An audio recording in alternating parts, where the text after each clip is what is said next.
আসসালামু আলাইকুম everyone, welcome to Molly kitchen. আজকে আমি আরেকটা ভর্তার রেসিপি নিয়ে আপনাদের মাঝে চলে আসলাম। যে যেখান থেকে আসেন আমার রেসিপিটা দেখছেন, দেখার আমন্ত্রণ জানাচ্ছি। তো চলুন রেসিপিতে চলে যাই। আমি 5টা ইলিশ মাছের লেজ নিয়েছি, ধুয়ে পরিষ্কার করে নিয়েছি। এবার পরিমাণ মতো লবণ, হলুদের গুঁড়া, মরিচের গুঁড়া মিশিয়ে নিয়ে লেজের সঙ্গে সুন্দর করে হাত দিয়ে মাখায় নেব। সুন্দর করে মাখায় নিলে তাহলে লবণ হলুদগুলা মাছের সঙ্গে ভালো করে মেখে যাবে। সুন্দর করে মাখায় নিতে হবে। আমার মাখিয়ে নেওয়া হয়ে গেছে। এবার আমি প্যানে দিয়ে দিয়েছি, আর এটা সরিষার তেলে ভাজতে হবে। আমি পরিমাণ মতো সরিষার তেল দিয়ে দিয়েছি। এবার আমার মাখিয়ে রাখা ইলিশ মাছগুলো আমি একে একে সবগুলা সুন্দর করে ভেজে নেব। এটা একদম কম ভাজতে হবে না, আবার অতিরিক্ত ভাজা যাবে না। সুন্দর করে আমি নেড়ে চেড়ে ভেজে নেব।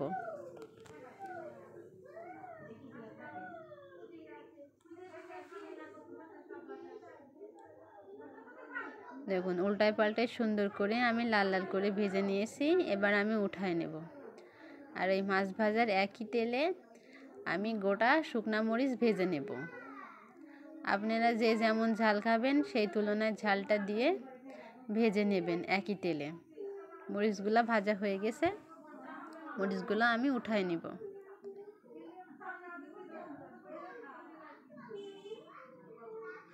আমার মাছগুলো ঠান্ডা হয়ে গেছে, সেই লেজগুলোর থেকে এবার আমি কাঁটাগুলো বেছে নিব।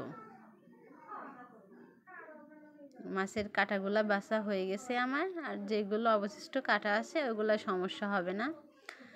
এবার আমি কুচি কুচি করে শুকনা মরিচগুলা আর সামান্য লবণ দিয়ে মরিচগুলো আমি ভেঙে নিব, ম্যাশ করে নেব হাতের সাহায্যে। এবার আমি 2টা কুচি কুচি করে পেঁয়াজ কাটছি, সেই পেঁয়াজটা দিয়ে মরিচের সঙ্গে সুন্দর করে মাখিয়ে নিব। এবার আমি যেই মাছ ভাজার তেল ছিল সেই মাছ ভাজার তেল কিছু পরিমাণ দিয়ে দিয়েছি।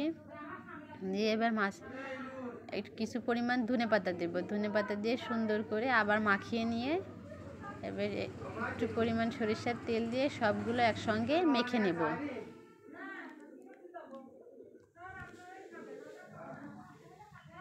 আর একটু পরিমাণ লেবুর রস দিতে হবে। হোটেলের স্টাইলের ভর্তাটা করলে লেবুটার রস দিতেই হবে, দিলে ভালো লাগবে, না দিলে সমস্যা নেই। তো আমার ভর্তা হয়ে গেছে। এই ভর্তাটা একদম সিম্পল, অনেক সোজা। হোটেলের স্টাইলে ভর্তাটা অনেক সুন্দর লাগে। গরম ভাতের সঙ্গে আপনারা বাসায় ট্রাই করে দেখবেন, অনেক মজা লাগবে খাইতে। তো আমার রেসিপিটা আপনাদের কেমন লাগলো অবশ্যই আমাকে জানাবেন। এমন নিত্য নতুন রেসিপি পাইতে আমার সাথেই থাকবেন, আমার পেজের সাথেই থাকবেন, পাশে থাকবেন, সাপোর্ট করবেন। অন্য কোনো নতুন রেসিপির সঙ্গে দেখা হবে। ধন্যবাদ।